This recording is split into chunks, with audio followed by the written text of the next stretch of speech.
ഇറാനുമായി ബന്ധപ്പെട്ട് ഇറാനിലുള്ള ഈ ആണവ പരീക്ഷണ കേന്ദ്രങ്ങളൊക്കെ തന്നെ ഈ ഇസ്രായേലിൻ്റെ ആക്രമണത്തിൽ തകർന്നു എന്നുള്ള വാർത്തകളൊക്കെ വന്നിട്ടുണ്ടായിരുന്നു. പക്ഷേ ഇപ്പോൾ ചില ഏജൻസികളൊക്കെ പുറത്തുവിടുന്ന വിവരം അനുസരിച്ച് ഇറാനിൽ ശക്തമായ രീതിയിലുള്ള ആണവ ഉപകരണങ്ങൾ അല്ലെങ്കിൽ ആണവ പരീക്ഷണങ്ങൾ അവർ നടത്തുന്നുണ്ട്. എവിടെയൊക്കെയോ അവർ അത് കരുതി വെച്ചിട്ടുണ്ട്. നമ്മൾ കണ്ടെത്താനാവാത്ത അല്ലെങ്കിൽ ഇസ്രായേലിനോ അമേരിക്കയ്ക്കോ ഒന്നും അവരുടെ റഡാറുകളിൽ പെടാത്ത സ്ഥലത്തുണ്ട് എന്നുള്ള തരത്തിലുള്ള ഒരു അഭ്യൂഹങ്ങൾ പരക്കുന്നുണ്ട്.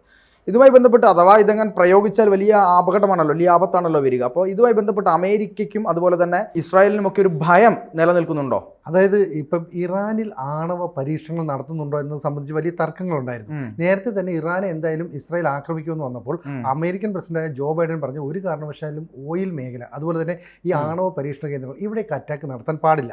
അതുകൊണ്ട് വളരെ പ്രിസൈസ് ആയിട്ടുള്ള അറ്റാക്ക് മാത്രമാണ് ഇസ്രായേൽ നടത്തിയത്. അപ്പോൾ ഈ ആണവ കേന്ദ്രങ്ങളെ തകർത്തില്ല എന്നാണ് പറയുന്നത്. ഇപ്പോൾ ഇറാന്റെ പ്രധാനപ്പെട്ട ആണവ കേന്ദ്രങ്ങൾ എന്നൊക്കെ പറയുന്നത് നദാൻസ് അതുപോലെ ഫോർദോ തുടങ്ങിയ മേഖലയാണ്. അതായത് ഇറാൻ തലസ്ഥാനമായ ടെഹ്റാനിൽ നിന്ന് 100 കിലോമീറ്ററോളം തെക്ക് പടിഞ്ഞാറ് ഭാഗത്തായിട്ട് സ്ഥിതി ചെയ്യുന്നു. ഈ ഭാഗത്തേക്ക് ഞങ്ങൾ അറ്റാക്ക് നടത്തും എന്നൊക്കെ പറഞ്ഞു. അപ്പോൾ കഴിഞ്ഞ ദിവസം ഇവിടെ ആണവ പരീക്ഷണങ്ങൾ നടന്നോ എന്നുള്ളൊരു സംശയമുണ്ട്. അപ്പോൾ ഇതേക്കുറിച്ചൊക്കെ പഠിക്കുന്ന അല്ലെങ്കിൽ ഇതിൻ്റെയൊക്കെ കാര്യങ്ങൾ വിശകലനം ചെയ്യുന്ന UN-ന്റെ ഒരു ഏജൻസി ഉണ്ട്, ഇന്റർനാഷണൽ അറ്റോമിക് എനർജി ഏജൻസി. അപ്പോൾ ഇതിൻ്റെ വിദഗ്ധർ, ഇതുമായി ബന്ധപ്പെട്ട ആളുകൾ, ഇതിൻ്റെ തലവനുണ്ട് റാഫേൽ ഗ്രോസി, ഇവരുൾപ്പെടെയുള്ള ഒരു സംഘം ഇറാനിലേക്ക് എത്തുകയും അവിടെ ചില പഠനങ്ങളൊക്കെ നടത്തുകയും ചെയ്തു. ഇവർ ആണവ പരീക്ഷണം നടത്തിയോ? അപ്പോൾ ഒരു മേഖല ആണവ കേന്ദ്രം എന്ന് സംശയിക്കുന്ന ഒരു മേഖലയിൽ വലിയൊരു ഗർത്തം പോലെയൊക്കെ കാണപ്പെട്ടു. അവിടെയൊക്കെ പരീക്ഷിച്ചപ്പോൾ ചെറിയ തോതിൽ അവിടെ അത്തരത്തിലുള്ള ചില ആണവ പരീക്ഷണങ്ങൾ നടന്നതായി സംശയമുണ്ട്, സൂചനകളുണ്ട്. എന്തായാലും അമേരിക്കയും ഇസ്രായേലും ഭയക്കുന്നുണ്ട് ഇറാൻ ഭൂമിക്കടിയിലുള്ള ചില കേന്ദ്രങ്ങളിൽ ആണവ ബോംബുകൾ നിർമ്മിക്കാൻ വേണ്ടിയുള്ള പരീക്ഷണങ്ങൾ നടത്തുന്നുണ്ട്. വേണമെങ്കിൽ അറ്റ കൈയായിട്ട് ഇറാൻ അതെടുത്ത് ഉപയോഗിക്കും. അതുകൊണ്ട് തന്നെ ഒരു മുൻകരുതൽ സ്വീകരിക്കണമെന്ന് അമേരിക്ക നിലപാട് സ്വീകരിക്കുന്നു. അതുകൊണ്ട് അമേരിക്ക ഇപ്പോൾ പറയുന്നത് IAEA, അതായത് ഞാൻ നേരത്തെ പറഞ്ഞ ആണവ മേഖലയുമായി ബന്ധപ്പെട്ട കാര്യങ്ങളൊക്കെ നിയന്ത്രിക്കുന്ന ഏജൻസിയാണ്, അവരെ കൊണ്ട് ഒരു പ്രമേയം പാസ്സാക്കിക്കാൻ ശ്രമിക്കുന്നു. നേരത്തെ തന്നെ ഇറാൻ ആണവ ബോംബുകളൊക്കെ നിർമ്മിക്കാൻ പോകുന്നു അല്ലെങ്കിൽ ആണവ മേഖലയിൽ ശക്തിയാകാൻ പോകുന്നു എന്നത് കണ്ടതോടുകൂടി അമേരിക്ക ഇവർക്ക് ഉപരോധം ഏർപ്പെടുത്തി. അങ്ങനെയാണ് ഓയിൽ മേഖല മൊത്തം തകരുകയും ഇവർ ഉപരോധത്തിൽ പെട്ടുപോവുകയും ചെയ്തു. തുടർന്ന് 2015 ആയപ്പോഴേക്കും അമേരിക്ക പതുക്കെ ഇതിൽ നിന്ന് പിന്മാറി. അപ്പോൾ ഇവർ പതുക്കെ ഇതിനുള്ളിൽ നിന്നുകൊണ്ട് യുറേനിയം സമ്പുഷ്ടീകരണമൊക്കെ നടത്തി. ഏതാണ്ട് 60% യുറേനിയം ഇവർ സമ്പുഷ്ടീകരിച്ചിട്ടുണ്ട് എന്ന് പറഞ്ഞാൽ വേണമെങ്കിൽ ഒരു 2-3 ആറ്റം ബോംബൊക്കെ നിർമ്മിക്കാൻ പറ്റുന്ന അത്ര സാധനം ഇവരുടെ കയ്യിലുണ്ട്. അപ്പോൾ ഇത്തരത്തിലുള്ള നിർമ്മാണ പ്രവർത്തനങ്ങൾ ഇവർ നടത്തിയിട്ടുണ്ടോ എന്നുള്ള കാര്യം ഒരു വ്യക്തതയില്ല. അപ്പം ഇപ്പം UN-ലെ സ്ഥിരാംഗങ്ങളുണ്ട്. ഇപ്പോൾ America, Russia, Britain, France, China തുടങ്ങിയ രാജ്യങ്ങളല്ലാതെ 60% യുറേനിയം സമ്പുഷ്ടീകരിച്ച മറ്റൊരു രാജ്യം എന്ന് പറയുന്നത് ഇറാനാണ്. അപ്പോൾ അവർക്ക് വേണമെങ്കിൽ ഇത്തരത്തിലുള്ള നിലപാടുമായി മുന്നോട്ട് പോകാം. അതുകൊണ്ട് അമേരിക്ക ഈ IAEA-യിൽ സമ്മർദ്ദം ചെലുത്തിയിട്ട് പറയുന്നു അവർക്കെതിരെ ഉപരോധം നടത്തണമെന്ന്. അപ്പോൾ ഉപരോധം നടത്തണമെന്ന് പറയുമ്പോൾ അവിടുത്തെ വിദേശകാര്യമന്ത്രിയായ അബ്ബാസ് അരാഗ്ചി പറയുന്നു ഞങ്ങൾക്കെതിരെ അത്ര ഉപരോധം ഏർപ്പെടുത്തിയാൽ ഞങ്ങൾ ആറ്റം ബോംബുമായി രംഗത്തേക്ക് വരും, അഥവാ ഞങ്ങൾ ആണവ ആയുധങ്ങൾ രംഗത്തിറക്കും. അപ്പോൾ ഇവരെന്തൊക്കെയോ ചെയ്യുന്നു ഒരർത്ഥമുണ്ട്. ഇതിന് മറ്റൊരു കാരണം കൂടെ ഉണ്ട്. ഇപ്പം നമുക്കറിയാലോ അയത്തുള്ള അലി ഖമനേയി, അദ്ദേഹം 85 വയസ്സുണ്ട്, ഏതാണ്ട് മൃതപ്രായനാണെന്നൊക്കെ പറഞ്ഞ് പല റിപ്പോർട്ടുകളും വരുന്നു. ഏറ്റവും ഒടുവിൽ പുറത്തു വന്ന വിവരം അനുസരിച്ച് അദ്ദേഹത്തിൻ്റെ മകനായ രണ്ടാമത്തെ മകനുണ്ട് മുജ്തബ ഖമനേയി, അദ്ദേഹത്തെ ഇറാനിലെ അടുത്ത ആത്മീയ നേതാവാക്കാൻ ശ്രമിക്കുന്നുണ്ട്. ഈ ആത്മീയ നേതാവായി വരാൻ പോകുന്ന മുജ്തബ എന്ന് പറയുന്നത് പരിഷ്കരണത്തിന് ഭയങ്കര വിരുദ്ധനാണ്. ഒപ്പം തന്നെ മത തീവ്രവാദ നിയമങ്ങൾ അടിച്ചേൽപ്പിക്കുന്നതിൽ വളരെ മുന്നിൽ നിൽക്കുന്ന ആളുമാണ്. അങ്ങനെ ഒരാൾ വീണ്ടും ഇറാൻ്റെ മത നേതൃത്വത്തിൻ്റെ തലവനായി വരുന്നത് ഇറാനിയൻ ജനത ഇഷ്ടപ്പെടുന്നില്ല.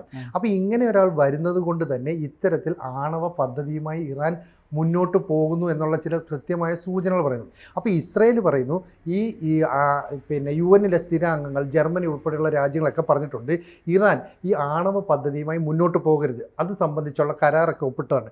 ആ കരാർ ലംഘിച്ച ഇറാനെതിരെ ഉപരോധം ഏർപ്പെടുത്തണം, അതുപോലെ തന്നെ കർശനമായ നിയന്ത്രണങ്ങൾ ഏർപ്പെടുത്തണം, ഇവരെ നിയന്ത്രിക്കണം, പ്രമേയം പാസ്സാക്കണം എന്നൊക്കെ ഇസ്രായേൽ ആവശ്യപ്പെടുന്നു. അപ്പോൾ ഇസ്രായേൽ ഇങ്ങനെ തുടർച്ചയായി ആവശ്യപ്പെടുന്നതിന് പിന്നിൽ ഇറാൻ്റെ ഭാഗത്തുനിന്ന് എന്തോ ആണവ പദ്ധതികൾ മുന്നോട്ട് പോകുന്നു എന്നൊരു സംശയമുണ്ട്. കാരണം മൊസാദിന് ഇറാനെ മൊത്തം നിരീക്ഷിക്കാനുള്ള കപ്പാസിറ്റി ഒക്കെ ഉണ്ട്. അപ്പോൾ എവിടെ നിന്നെങ്കിലും എന്തെങ്കിലും സൂചന ഇസ്രായേലിന് കിട്ടിയോ എന്നുള്ളതാണ് സംശയം.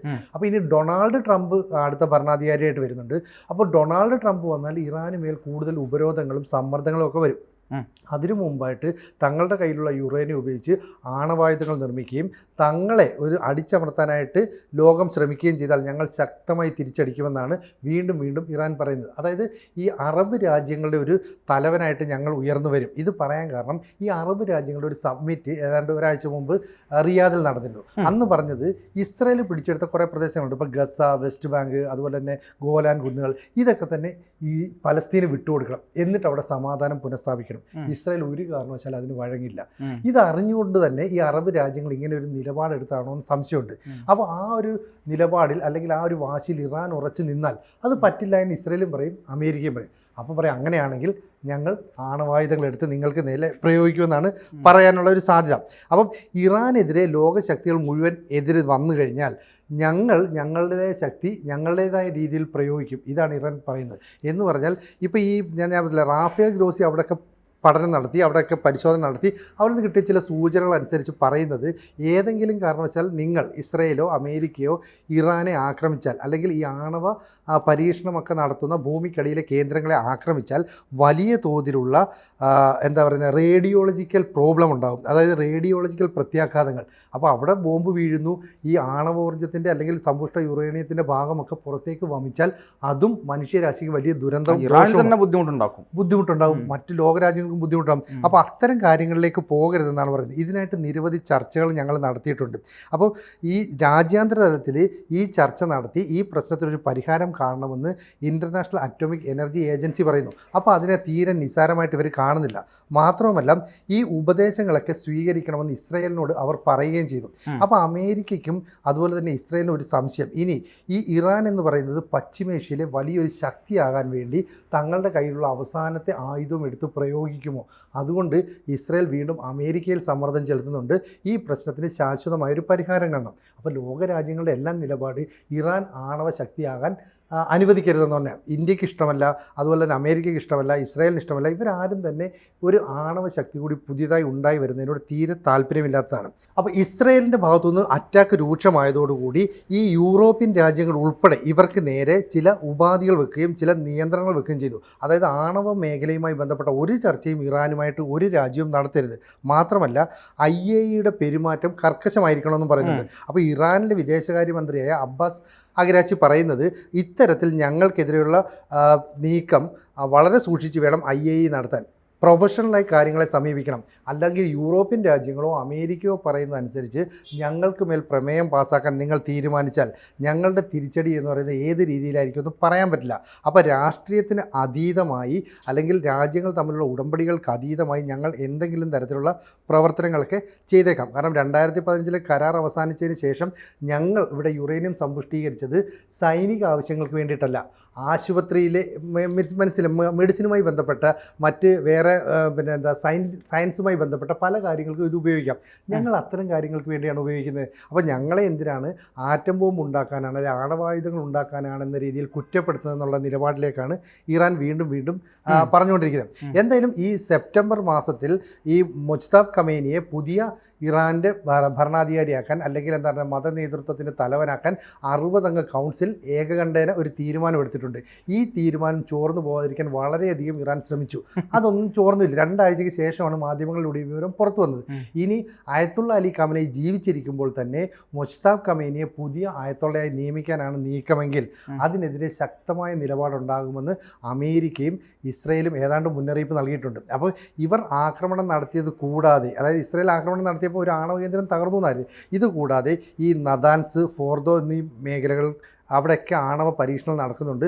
മാത്രമല്ല ഇസ്രയേലിലും അമേരിക്കയ്ക്കും അറിയാത്ത മറ്റേതോ കേന്ദ്രങ്ങൾ ഉണ്ടെന്നാണ് ഇപ്പോൾ ഈ ഇറാൻ്റെ ഒരു ആത്മവിശ്വാസം നമ്മൾ കാര്യങ്ങൾ പുറത്തുകൊണ്ടിരുന്നത്. എന്തായാലും ഈ ഓർഗനൈസേഷൻ ഓഫ് ഇസ്ലാമിക് കൺട്രീസ് അവരുടെ ഒരു പിന്തുണ ഞങ്ങൾക്കുണ്ടാകുമെന്ന് ഇറാൻ വളരെയധികം പ്രതീക്ഷിക്കുന്നുണ്ട്. അപ്പോൾ എന്തെങ്കിലും കാരണവശാൽ IAEA ഞങ്ങൾക്കെതിരെ ഉപരോധം ഏർപ്പെടുത്തുകയോ പ്രമേയം പാസ്സാക്കുകയോ ചെയ്യാൻ പാടില്ല. ഇതിന് പിന്നിൽ പ്രവർത്തിക്കുന്ന ഇസ്രായേലും അമേരിക്കയും യൂറോപ്യൻ രാജ്യങ്ങളുമാണ്.